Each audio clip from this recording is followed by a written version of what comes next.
Tuesday's home opener marks a stretch of 4 series in a row, Blue Jays and Orioles at Fenway, then Yankees and the Rays on the road, in which the Red Sox will face their 4 AL East opponents for the first time this season. The Red Sox play each of the 4 teams 19 times a season for a total of 76 games, which is essentially half their schedule. As the Red Sox begin their quest for their 4th divisional title in a row, an important mission, since it will eliminate them from a wild-card chase, the question to be asked is there a team out there who poses a real threat to the Red Sox? There most certainly is, and it's not just the Yankees. Each of the 4 intra-divisional foes has its own strengths and flaws, but make no mistake that the strengths of 3 teams, Red Sox, Yankees and Rays, outweigh by a sizable margin whatever strong points Baltimore and Toronto possess. Let's take a look at what and who's in store for the Red Sox in the AL East, going in order of the schedule. Blue Jays last year, 73-89, 4th in AL East. Red Sox 2018 record versus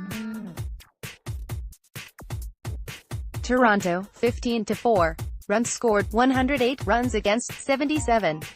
Look out below.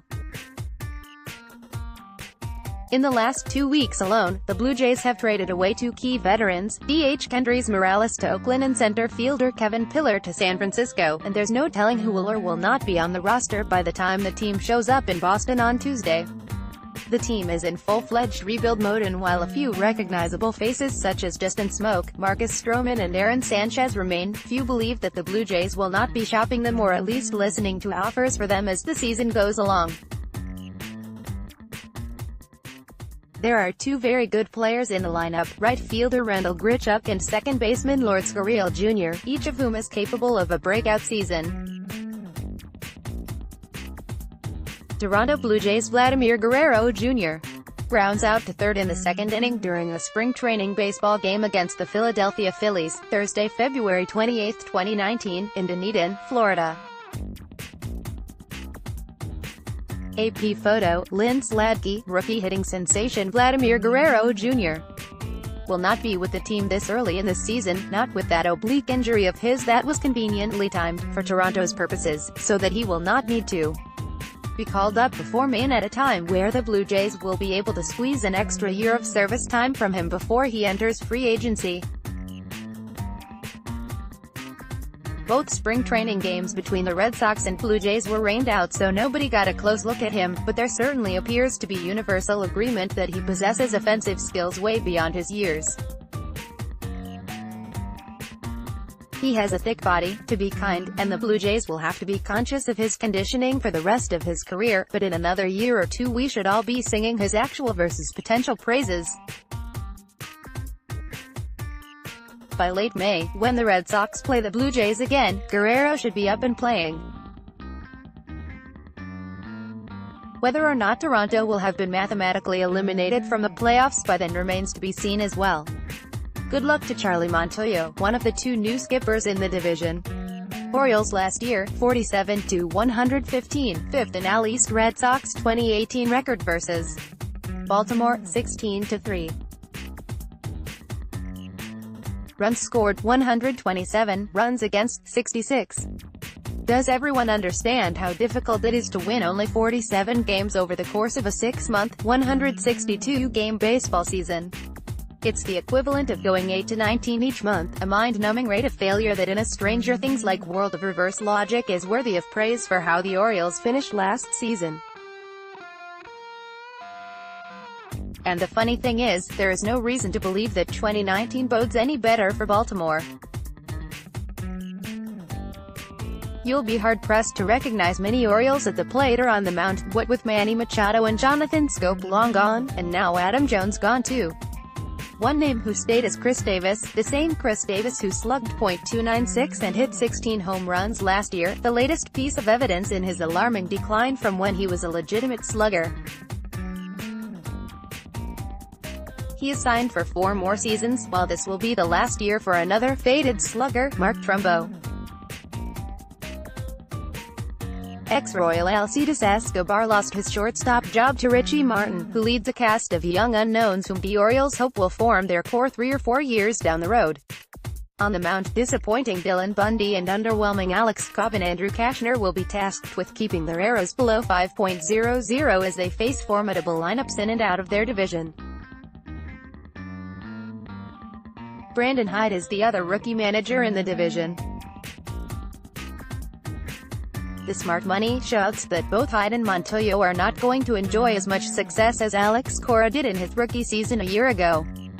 The best futures bet might be if the combined wins of Toronto and Baltimore top the win total of the top AL East team this year.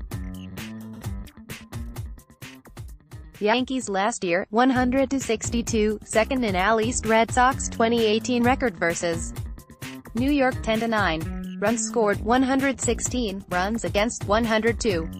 Assuming you didn't skip ahead, your excruciating wait to find out what's in store from the Yankees is over. And assuming you don't want to read glowing things about the Yankees, you might be in more luck than you think. Had these words been written before the season, that wouldn't be the case. But a rash of early injuries has stalled what many have felt was the Yankees' best shot in years to finally overtake the Red Sox atop the AL East, especially with the Red Sox off to their own slow start. But the Yankees' entire roster is enduring an ongoing barrage of health problems. Their best starter, Luis Severino, did not pitch in spring training and is out until at least early May, with CC Sabathia out for another week or so with his recurring knee injury. In their outstanding bullpen, Dellin Betances has a right shoulder issue that could keep him out for another week or two, and then there is the position player mash unit. Slugger Giancarlo Stanton, biceps, is out until early next month, with shortstop Troy Tulowitzki, calf, and Aaron Hicks back out for an undetermined amount of time.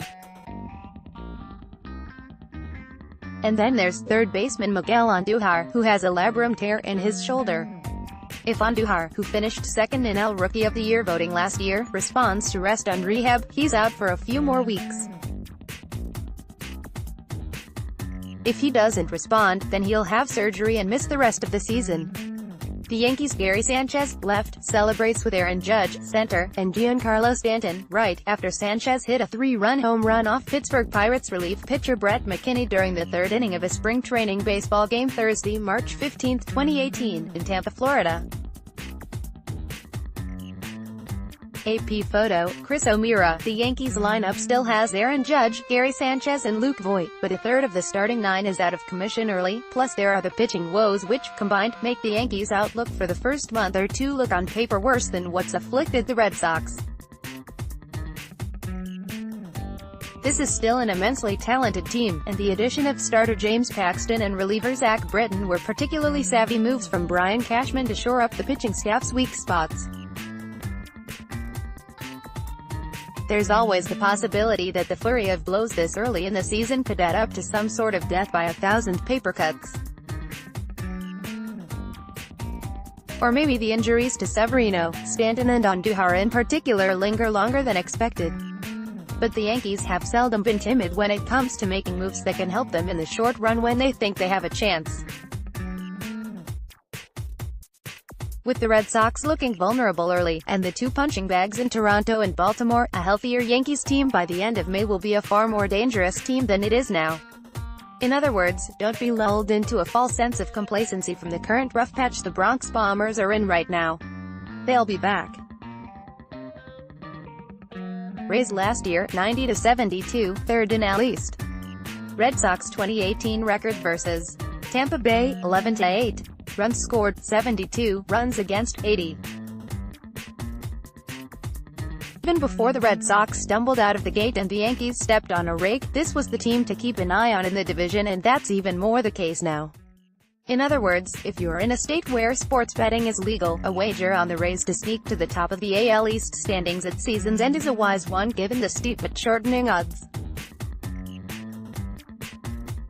The Rays have the best starter in the league, until proven otherwise, in Blake Snell, plus the perennially underappreciated Charlie Morton and up-and-coming Tyler Glass now in the rotation behind him. They will still use an opener, usually Ryan Stanek, this season, with soft-tossing Ryan Yarbrough getting starts as well, but this is a team with a deep pitching staff. The The bullpen, featuring Stanek, Jose Alvarado and Diego Castillo, is a hard-throwing unit that was successfully tested last season. This staff was as good as what the Red Sox and Yankees had last year. Nobody in the lineup is likely to vie for an MVP award, but there are a few like Tommy Pham, Avisail Garcia, Austin Meadows and Mike Zunino who each could take strides all at once.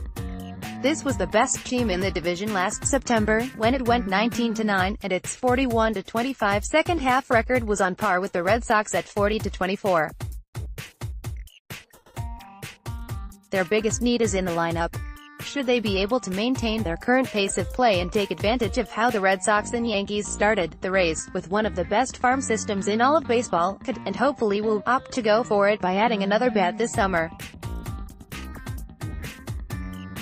If they click on that, then we've truly got a watch-out type of team.